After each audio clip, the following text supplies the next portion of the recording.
DNA TV మన రాష్ట్రం మన ఛానల్. నమస్కారం, న్యూస్ కి స్వాగతం. ఏపీ విద్యా ఐటీ శాఖల మంత్రి నారా లోకేష్ ను రాష్ట్రపతి ద్రౌపది ముర్ము ప్రశంసించారు. విద్యాశాఖ మంత్రిగా దేశానికి ఆదర్శంగా ఏపీ మోడల్ ఆఫ్ ఎడ్యుకేషన్ కోసం కృషి చేస్తూ ఎన్నో సంస్కరణలు విజయవంతంగా అమలు చేస్తున్న లోకేష్ ను రాష్ట్రపతి అభినందించారు. ఈ సంస్కరణలు కొనసాగాలని సూచించారు.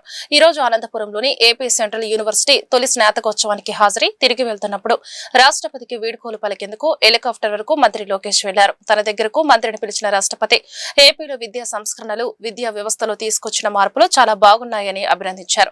వీటిని కొనసాగించాలని సూచించారు. I convey my special appreciation for the gold medal winners. I have observed that girls have outperformed boys in securing gold medals. Their achievement reflects the rising aspirations and determination of young women in our country. I am confident that this university will emerge as a center of excellence and contribute significantly to the realization of vision of Viksit Bharat by 2047. Students from most of the states are studying here. This university brings together different languages and traditions, creating a vibrant environment where unity in diversity is experienced by students every day. Your success is the result of your own hard work, but it has also been shaped by the sacrifices of your parents, the guidance of your teachers and the support of society. Therefore, you have a responsibility to give back to the society. Whether you become entrepreneurs, generating employment, scientists, driving innovation, public servants working for the people, or philanthropists serving society, you are going to begin your careers at a transformative juncture when India is moving confidently towards becoming a developed nation by 2047. This vision of Viksit Bharat can be realized only through the energy, talent and commitment of our youth. Each one of you is an architect of that future.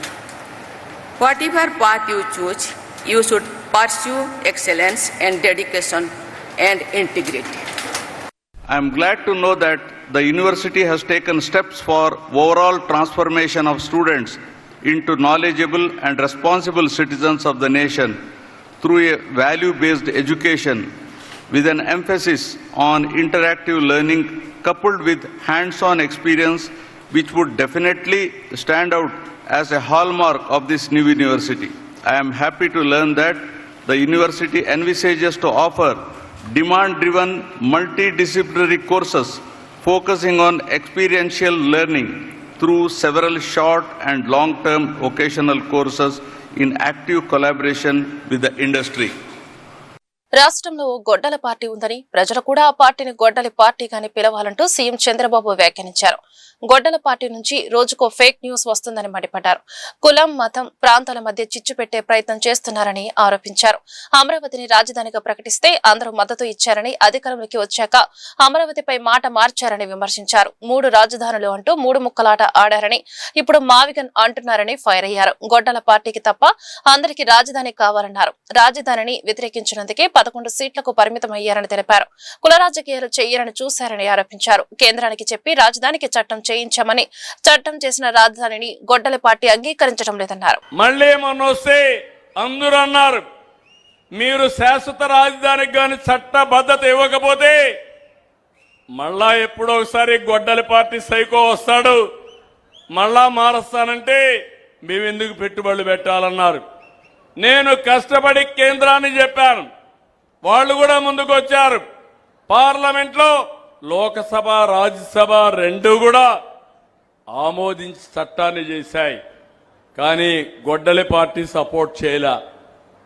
అంటే మీరు గుర్తుపెట్టుకోవాలి, ఒక రాజధాని మీద ఇంత విషయాన్ని కక్కడం చాలా దుర్మార్గమైన కార్యక్రమం. అది అయింది. మళ్ళీ ఇటీవల కాలంలో 3 రాజధానులు పోయినాయి, 3 ముక్కలాట అయిపోయింది. ఇప్పుడు మ్యావిగన్ అన్నాడు. నాకే అర్థం కాల మ్యావిగన్ అంటే ఏంటో. మీకు అర్థమైందా తమ్ముళ్ళు, ఆడబిడ్డలను అడుగుతున్నా. నిన్న రౌడీలతో దండయాత్ర అమరావతి పరిరక్షణ కోసం దండయాత్ర. ఒక మనిషి అంటే ఒక మాట ఉంటుంది, ఒక మనిషి అంటే ఒక నిలకడ ఉంటుంది. ఎవరికి నిలకడ లేకుండా ఉంటుందో మీరు ఆలోచించుకోవాలి. ఎవరికి ఉంటుంది? ఏం తల్లి, ఎవరికి ఉంటుంది? ఇలాంటి వాళ్ళ వల్ల మనకు లాభమని అడుగుతున్నా. ఇంకొక విషయం, మొన్న విజయవాడలో ఒక వ్యక్తి మిస్ అయ్యాడు. అతను అరెస్ట్ చేశారు, మిస్ అయ్యాడు. అది కూడా మీరు చూసుంటారు. ఆ విషయంలో నా నోటీస్కి వస్తానే, సింగపూర్ నుంచి వస్తానే నేను సిట్టేసి ఎవరైనా సరే పోలీసులు కూడా చట్టపరంగా యాక్షన్ తీసుకోవాలని చెప్పి పెట్టారు. ఓసారి పోలీసులు కూడా చాలా టెన్షన్లు ఉంటాయి. రౌడీలు పోలీసులను ఛాలెంజ్ చేసి పోలీసులకు కూడా రోషం వస్తుంది. వాళ్ళు మనుషులే, వాళ్ళు కూడా రాత్రింబగుళ్ళు పనిచేస్తున్నారు. అలాంటి జరిగితే నేను ముందు ఒక సిట్టేసి యాక్షన్ తీసుకుంటాను కూడా పెట్టాను. కానీ మీరు చూస్తే ఆ ఇష్యూని కులముద్ర పెట్టాడు. ఇద్దరు కూడా కాపులే, ఇద్దరు కాపులైతే కులముద్ర పెట్టి. ప్రధానమంత్రి నరేంద్ర మోదీ దార్శనికతతో చేపట్టిన వికసిత భారత్ 2047 స్ఫూర్తితో ముఖ్యమంత్రి చంద్రబాబు నాయుడు స్వర్ణాంధ్ర 2047 లక్ష్యం దిశగా రాష్ట్రాన్ని ముందుకు నడిపిస్తున్నారని రాష్ట్ర విద్య, ఐటీ, ఎలక్ట్రానిక్స్ శాఖల మంత్రి నారా లోకేష్ పేర్కొన్నారు.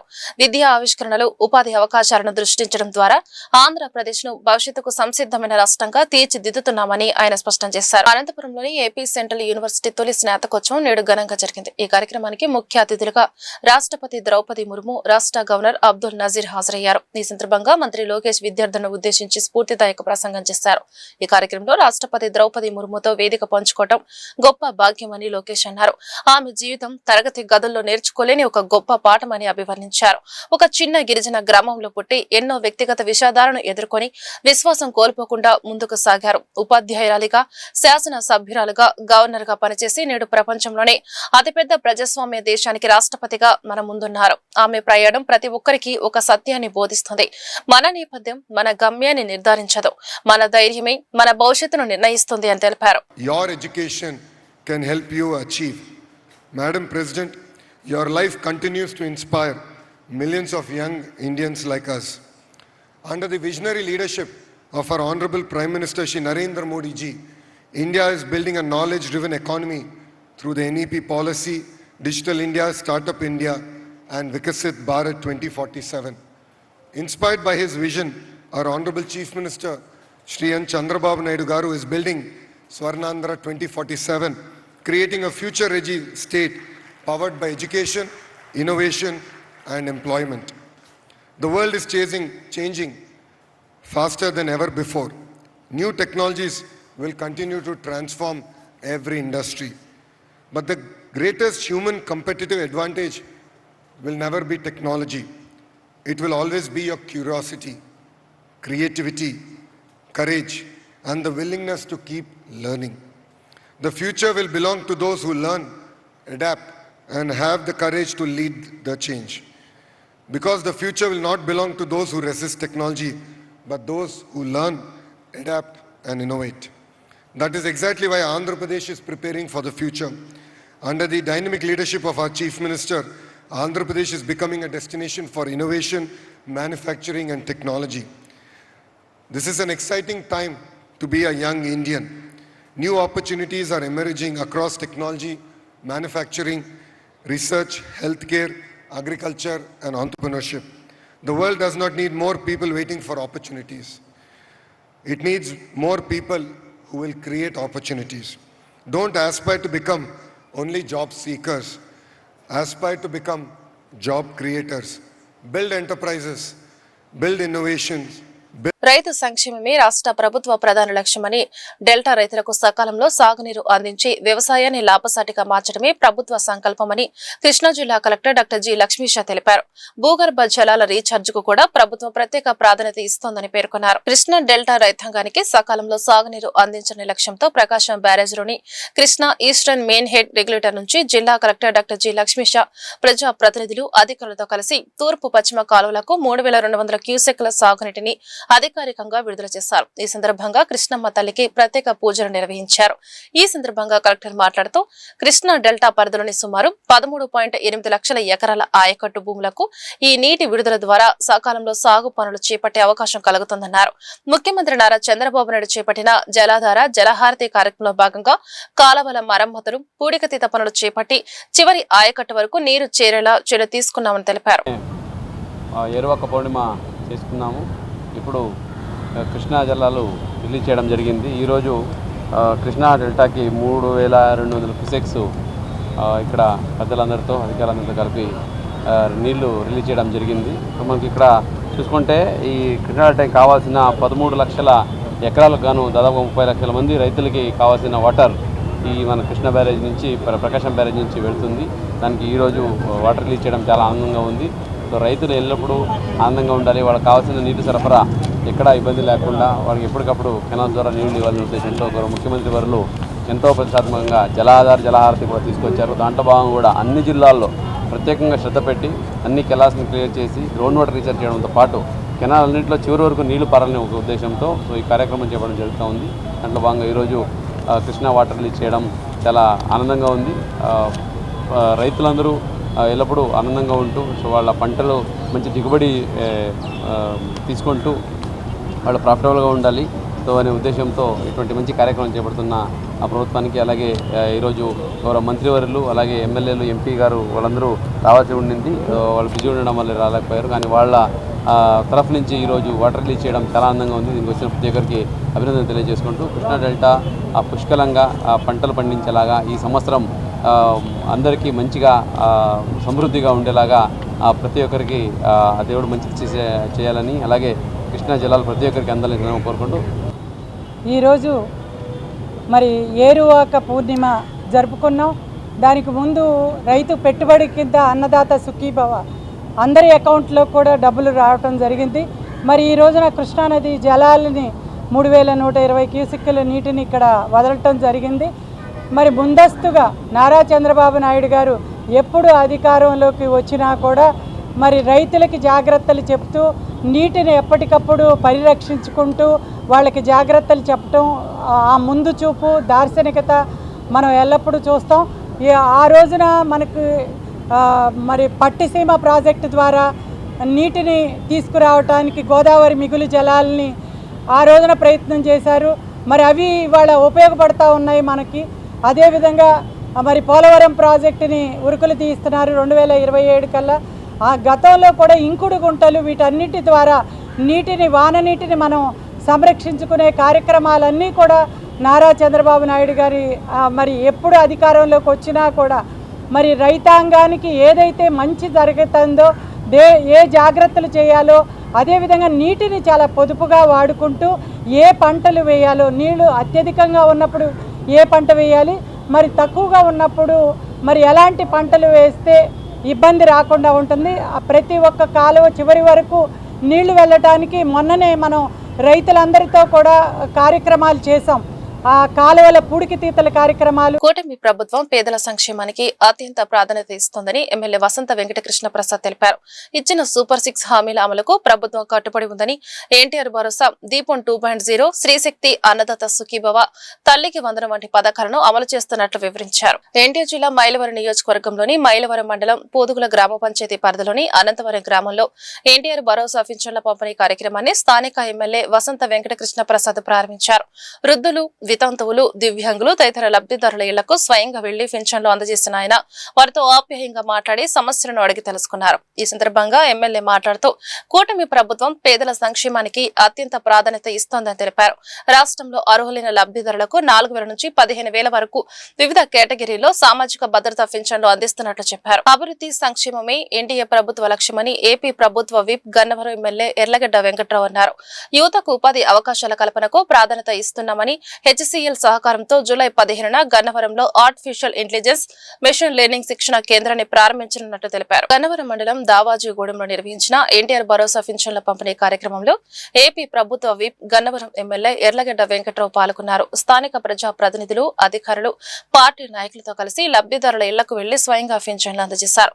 దావాజీగూడెంలో 815 మంది లబ్ధిదారులకు 35 లక్షలు, గన్నవరం నియోజకవర్గ వ్యాప్తంగా 40,521 మంది లబ్ధిదారులకు 17.39 కోట్ల పింఛన్లు పంపిణీ చేస్తున్నట్లు వెల్లడించారు. ఈ సందర్భంగా ఎమ్మెల్యే మాట్లాడుతూ అభివృద్ధి సంక్షేమానికి ఎన్డీఏ ప్రభుత్వం సమాన ప్రాధాన్యత ఇస్తోందని అన్నారు. అర్హత ఉన్న ప్రతి ఒక్కరికి పింఛన్లు అందేలా చర్యలు తీసుకుంటున్నామని తెలిపారు. గన్నవరం సిహెచ్సి అభివృద్ధికి సిఎస్ఆర్ నిధులు సమీకరించామని, పోలవరం ఏలూరు కాలువ అనుసంధానికి 38 కోట్ల నిధులు తీసుకొచ్చామని పేర్కొన్నారు. యువతకు ఉపాధి అవకాశాల కల్పనకు ప్రాధాన్యత ఇస్తున్నామని, హెచ్సిఎల్ సహకారంతో జూలై 15న గన్నవరంలో ఆర్టిఫిషియల్ ఇంటెలిజెన్స్ మెషిన్ లెర్నింగ్ శిక్షణ కేంద్రాన్ని ప్రారంభించనున్నట్టు తెలిపారు. 1వ తారీఖు పెన్షన్ ఇచ్చే కార్యక్రమం, 1వ తారీఖు జీతాలు ఇచ్చే పరిస్థితి రాష్ట్రంలో 5 సంవత్సరాల తర్వాత వచ్చింది. అలాగే ఈరోజు దావాజీగూడెంలో దాదాపు 815 మందికి 35 లక్షల రూపాయలు పెన్షన్ డిస్ట్రిబ్యూషన్ చేయడం జరిగింది. అలాగే నియోజకవర్గం మొత్తం 17,39 లక్షలు, 40,521 మంది లబ్ధిదారులు. ఈ నియోజకవర్గంలో 2,85,000 మంది ఓట్లుంటే దాదాపు 41,000 మందికి మేము పెన్షన్ ఇచ్చే కార్యక్రమం. ఓట్లు లేని ప్రజలు ఇంకొక 1,00,000 పైన 1,30,000 ఉంటారు, కానీ పెన్షన్ వచ్చేది పెద్ద వయసులకే కాబట్టి దాదాపు 2,80,000 40,000 మందికి మేము పెన్షన్ ఈ ప్రభుత్వం ఇస్తుందంటే, అలాగే కొత్తగా మనం కొన్ని యాడ్ చేసాం. ఇంకా కొంతమంది అర్హులైన నిరుపేదలకి అర్హత ఉండి విడో పెన్షన్ రాని వాళ్ళకి కూడా ఉన్నారు. వాళ్ళు ప్రభుత్వ అధికారుల దృష్టికి తీసుకెళ్లారు. వాళ్ళు రాబోయే కాలంలో కొత్త పెన్షన్లు మొన్న కొన్ని వచ్చినాయి, మళ్ళీ నెక్స్ట్ టైం వాటిని కూడా మిగతా యాడ్ చేస్తామని తెలియజేస్తూ, ఈ బుధవారం దావాజీగూడెం పంచాయతీలో పవన్ కళ్యాణ్ గారి పర్యటన పోస్ట్పోన్ అవడం చాలా బాధాకరం. ఈ ఊరు నష్టపోయింది ఆ రోజు.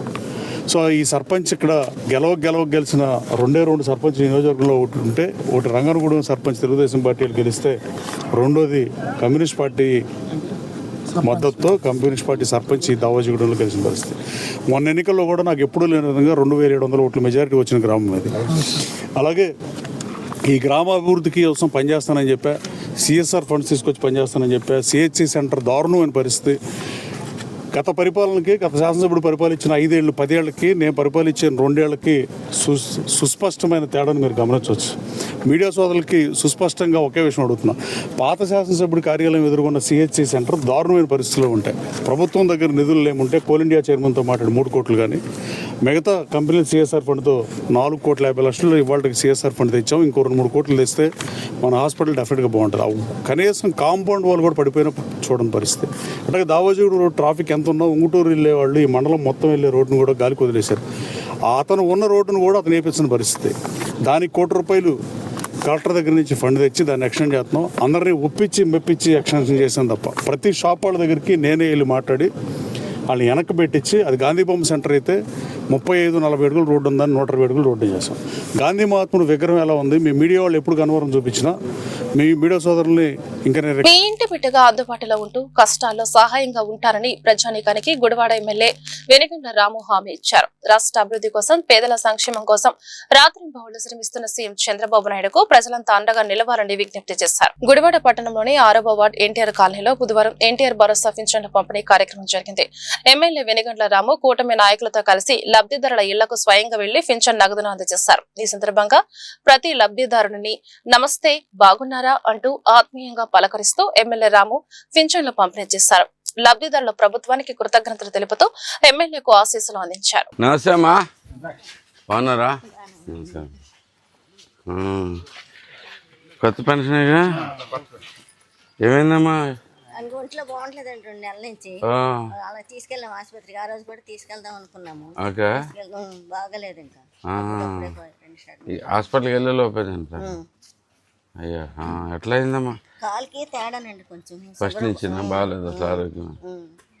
వల్ల ఒక కాలుకి ఏలు తీసుకెళ్ళి 10 ఏళ్ల క్రితమే. మళ్ళీ రెండో కాలుకి కూడా కొంచెం షుగరా?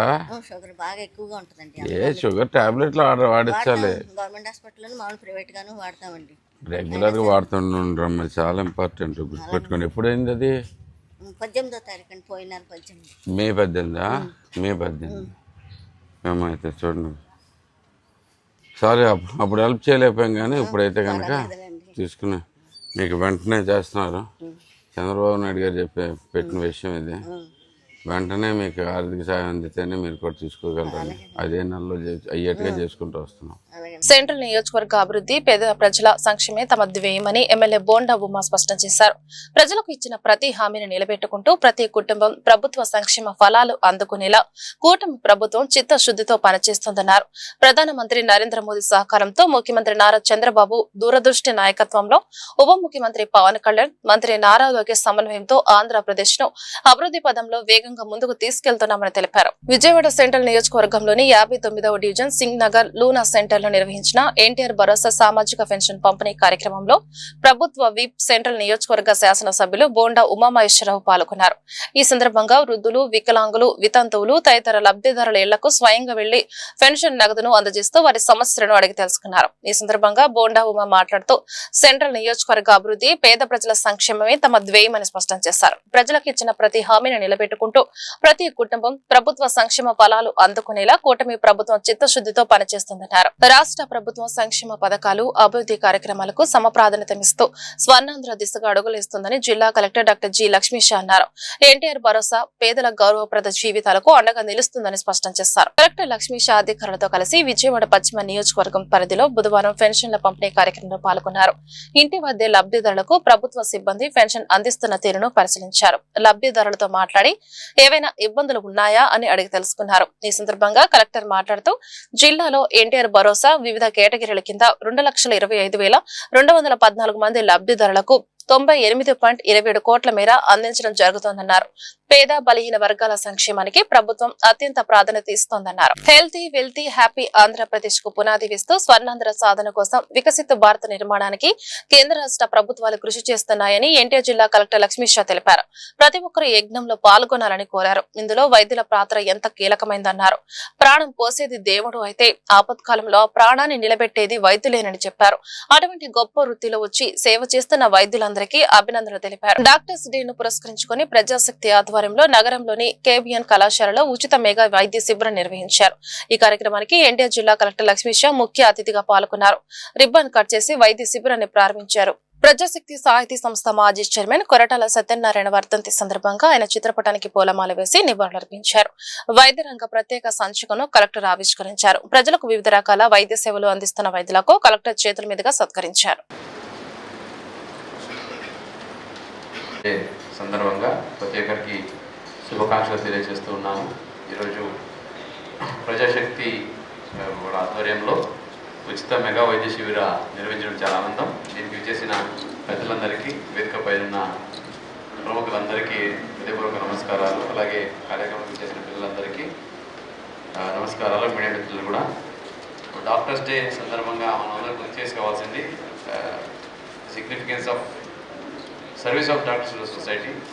ఇప్పుడే మాట్లాడుతూ పెద్దలు చెప్పారు, పిసి రాయ్ గారు ఇంత మంచి ఫిజిషియన్, ఆయన his contribution in his service he has done excellent work and set a trend for the future generations. ఆయన బాటలో నడుస్తూ చాలామంది డాక్టర్స్ అన్ని చోట్ల వాళ్ళ లెవెల్లో చాలా మంచి సర్వీస్ చేస్తున్నారు. దాంట్లో భాగంగానే ఈరోజు ఉచిత మెగా వైద్య శిబిరాన్ని కూడా ప్రజాశక్తి ఆధ్వర్యంలో ఇక్కడ కూడా చేయడం చాలా ఆనందదాయకం. సో హెల్తీ వెల్తీ హ్యాపీ ఆంధ్రప్రదేశ్కి పునాది వేస్తూ స్వర్ణాంధ్ర సాధన, అలాగే వికసిత్ భారత్ నిర్మించడానికి అటు కేంద్ర ప్రభుత్వాలు, ఇటు రాష్ట్ర ప్రభుత్వాలు అహర్నిశం కృషి చేస్తున్నాయి. దాంట్లో భాగంగా యాజ్ ఎ డిస్ట్రిక్ట్ అడ్మినిస్ట్రేషన్గా మనం ప్లస్ పిల్లలు, స్టూడెంట్స్గా మీరు, అట్లాగే మీడియాగా ప్రజాశక్తి టీం అందరూ చేస్తున్న కృషి అభినందనదాయకము. ఇట్లా ప్రతి ఒక్కరు ఈ యజ్ఞంలో పాల్గొనాలి. Finally healthy wealthy happy society అంటే ఏదో ఒక సెక్షన్, ఒక సెక్టర్ లేదా ఒక గ్రూప్ ఆఫ్ పీపుల్ కాదు. It is a completeness, entire whole society. Everybody should be healthy, everybody should be happy. So then only the required progress and the expected prosperity accrues to the society. So ee vishayamlo role of doctors very very important అని భావిస్తాను. Because ప్రాణం ఇచ్చేది దేవుడు అయితే ప్రాణాన్ని నిలబెట్టేది, ఆపత్కాలంలో వాళ్ళని కాపాడేది డాక్టర్లు. So doctor next to the God అని నేను ఆల్వేస్ భావిస్తాను. కాబట్టి అటువంటి ఒక మంచి వృత్తిలో వచ్చి సేవలు చేస్తున్న ప్రతి ఒక్క డాక్టర్స్కి నా హృదయపూర్వక అభినందనలు. అట్లాగే ఎవరైతే ఈ వృత్తికి రావాలి, వచ్చి ఈ వృత్తి చేయాలనుకుని కూడా ఇప్పుడు చదువుతున్న పిల్లలు, మీలో కూడా ఎవరైతే ఆలోచిస్తున్నారు, వాళ్ళకి కూడా అభినందనలు తెలియజేస్తూ ఉన్నాను. ఒక మంచి కార్యక్రమం చేపట్టి ప్రజాశక్తి వారి ఆధ్వర్యంలో ఈరోజు ఉచిత వైద్య శిబిరాన్ని ఏర్పాటు చేసిన ప్రజాశక్తి టీం అందరికీ నా హృదయపూర్వక అభినందనలు తెలియజేస్తూ ఇటువంటి మంచి కార్యక్రమాలు మరెన్నో మన జిల్లాలో చేస్తూ ప్రతి ఒక్కరికి ఆసరగా అండగా ఉంటూ ప్రతి ఒక్కరిని ఆరోగ్యంగా చూసుకోవడానికి అందరూ తోడ్పడాలని కోరుకుంటూ దీనికి సహకరిస్తున్న ప్రతి ఒక్కరికి, సో ఇక్కడ ప్రిన్సిపల్ గారు కూడా ఉన్నారు, అలాగే పిల్లలందరూ వచ్చి ఉన్నారు, అలాగే ఈ ప్రెమిసెస్. ఈ వార్తలు ఇంతటితో సమాప్తం. నమస్కారం.